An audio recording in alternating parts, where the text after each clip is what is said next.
हमारे देश का सबसे रिस्पेक्टेड ब्रांड कौन सा है? ये सवाल किसी को भी पूछेंगे तो आंसर यही होगा, टाटा। लेकिन क्या आपको पता है कि भारत का पहला ओलंपिक गोल्ड मेडल लाने में टाटा ने कैसी मदद की? क्या आपको पता है कि भारत के एटॉमिक रिसर्च को टाटा ने सपोर्ट किया? और ओवरऑल भारत को सेल्फ रिलायंट और आत्मनिर्भर बनने में कैसे हाथ बढ़ाया? टाटा के ऐसे ही कई सीक्रेट कॉन्ट्रीब्यूशंस है जो कई भारतीय लोग नहीं जानते। आज हम आपको टाटा के बारे में 10 ऐसे सरप्राइजिंग फैक्ट्स बताने वाले हैं जिनकी वजह से आपकी टाटा के लिए रिस्पेक्ट 10 गुना बढ़ जाएगी। तो प्लीज इस वीडियो को एंड तक देखिए और अगर आपको इस वीडियो से वैल्यू मिलती है तो इसे अपने दोस्तों के साथ शेयर कीजिए। और हमें बताइए कि ऐसे कौन से फैक्ट्स है टाटा के बारे में जो हमने मिस कर दिए। आज टाटा 100 से ज्यादा कंपनीज और 100 से ज्यादा देशों में ऑपरेट करता है, आधे मिलियन लोगों को एम्प्लॉयमेंट देता है और 700 मिलियन कस्टमर्स को प्रोडक्ट्स बेचता है। बट डिड यू नो, इतनी बड़ी कंपनी की शुरुआत सिर्फ 21,000 रुपए और एक सपने के साथ हुई थी। सपना काफी सिंपल था, क्यों हम हमेशा मैनचेस्टर के कपड़े खरीदें जबकि हम खुद मैनचेस्टर को कपड़े बेच सकते हैं। इसी आइडिया के साथ जमशेदजी टाटा ने नागपुर में एम्प्रेस मिल्स एस्टैब्लिश की। लेकिन जमशेदजी देसी दिखने वाले अंग्रेज नहीं थे, उनका मोटिव सिर्फ खुद का विकास नहीं, सबका विकास था। इसीलिए खुद के पैसों से उन्होंने जो औरतें मिल में काम करती थी उनके बच्चों के लिए स्कूल्स बनवाए, चाइल्ड केयर सेंटर स्टार्ट करवाए। Jamsetji Tata, he is called the father of Indian industries who taught us the right way of doing business, that is ethically doing business. Did you know, Bharat को Olympics तक पहुंचाने में भी टाटा का हाथ है, but how? Sir Dorabji Tata खुद एक एथलीट थे और उनका ये विश्वास था कि भारत भी वर्ल्ड क्लास एथलीट्स प्रोड्यूस कर सकता है। 1920 में दोराबजी टाटा ने खुद भारत की ओलंपिक टीम को स्पॉन्सर किया और यहाँ के एथलीट्स को एक इंटरनेशनल प्लेटफॉर्म दिया। उस साल भारत को कोई मेडल नहीं आया। 4 साल बाद पेरिस के ओलंपिक्स में भी भारत को कोई मेडल नहीं आया, लेकिन 1929 में भारत की हॉकी टीम ने भारत के लिए पहला गोल्ड मेडल जीता।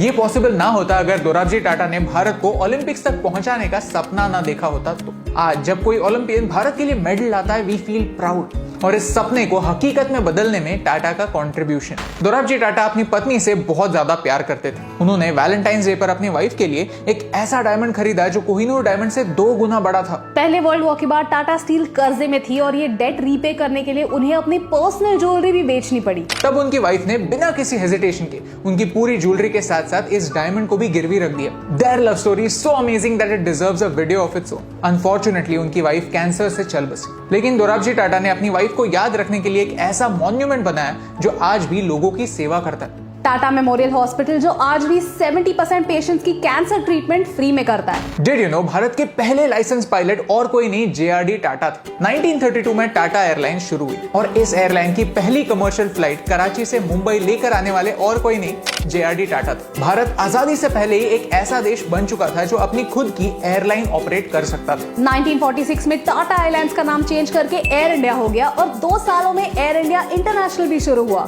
1950s में जब एविएशन नेशनलाइज कर दिया गया तब एयर इंडिया एक गवर्नमेंट एंटरप्राइज बन गया, लेकिन फिर भी JRD खुद हमारे एविएशन मिनिस्टर्स को लेटर्स लिखते थे और गाइड करते थे। So basically, Tatas gave India wings to fly.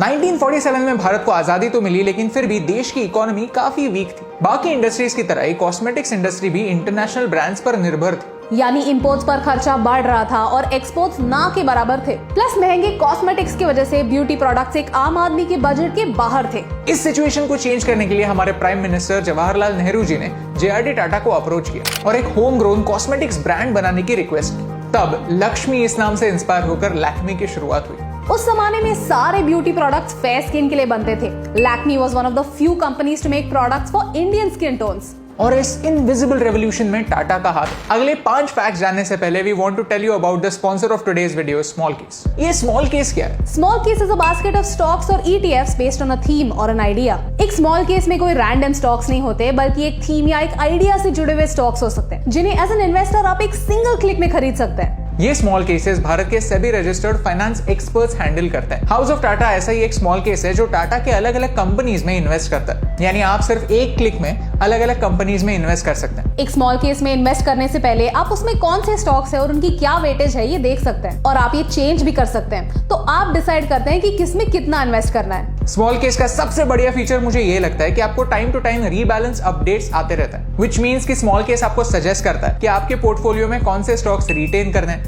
कौन से बेचने हैं और कौन से खरीदने हैं। So you can also be a part of Tata's legacy by investing in House of Tata Small Case. Link in the description. Now I want to tell you a personal story. Government officers के बारे में सोचो तो 1990s का office याद आता है। Corruption, early lunch break, lot of delays and what not.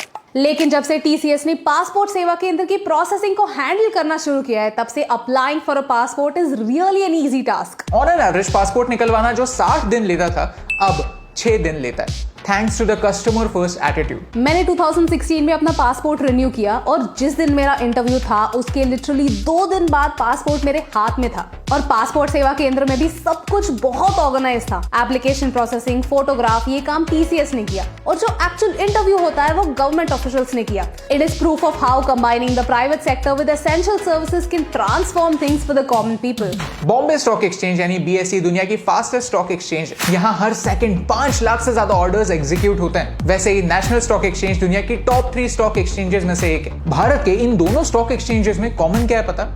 Tata. TCS ने वो सॉफ्टवेयर बनाया है जो इतने बड़े लेवल पर ट्रांजैक्शंस को पॉसिबल बनाता है। TCS भारत की नंबर 1 IT सर्विस तो है ही साथ इस साल UK की नंबर 1 सॉफ्टवेयर और IT सर्विस कंपनी भी बन चुकी है। और टाटा कंपनी की आदत सी है UK में कारनामे करने की। साल 2000 में जैसे ही सेंचुरी बदली, सिचुएशन भी बदली। फरवरी के महीने में BBC ने एक इंटरेस्टिंग आर्टिकल लिखा जिसकी हेडलाइन हर इंडियन की शान है, Tetley backed by India's Tata. जब टाटा ने टेटली को अक्वायर किया तब वो किसी भी इंडियन कंपनी ने किसी फॉरेन कंपनी का किया हुआ सबसे बड़ा एक्विजिशन था।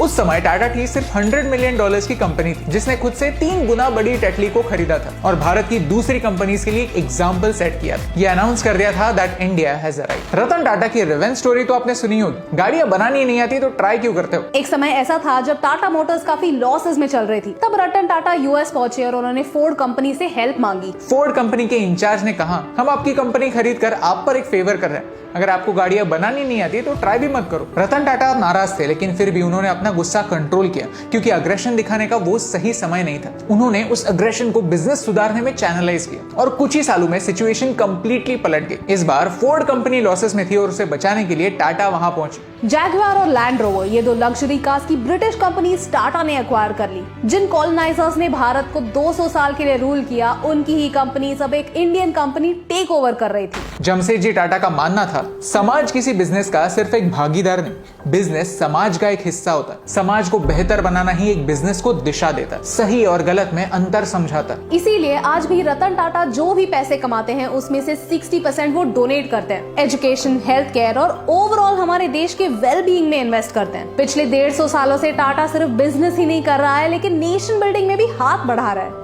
And this reflects in the respect people have for this brand as well. कहते हैं भारत में ऐसा एक भी इंसान नहीं होगा जिसने अपनी पूरी जिंदगी में टाटा का कोई प्रोडक्ट यूज ही नहीं किया होगा और ये सच है। फोन को चार्ज करने वाली इलेक्ट्रिसिटी से लेकर दिमाग को चार्ज करने वाली चाय तक, हॉस्पिटैलिटी से लेकर मिलिट्री तक, टाटा के अलग अलग एरियाज में कंट्रीब्यूशन है। अगर आपको इस वीडियो से वैल्यू मिली तो इसे अपने दोस्तों के साथ शेयर कीजिए, एक कॉन्वर्सेशन स्टार्ट कीजिए क्योंकि हमें आजादी 1947 में मिली, लेकिन क्या आजादी एक स्विच है जो फ्लिप किया और चीजें बदल गई? नहीं, आजादी एक प्रोसेस है जिसमें हम सबका एक कंट्रीब्यूशन। टाटास ने अपनी स्ट्रेंथ को भारत की स्ट्रेंथ बनाया और पूरी दुनिया में खुद के साथ साथ भारत का भी नाम रोशन किया और हमारे देश के इस पिलर ऑफ स्ट्रेंथ की कहानी आप तक पहुंचाने से मुझे फर्क पड़ता है।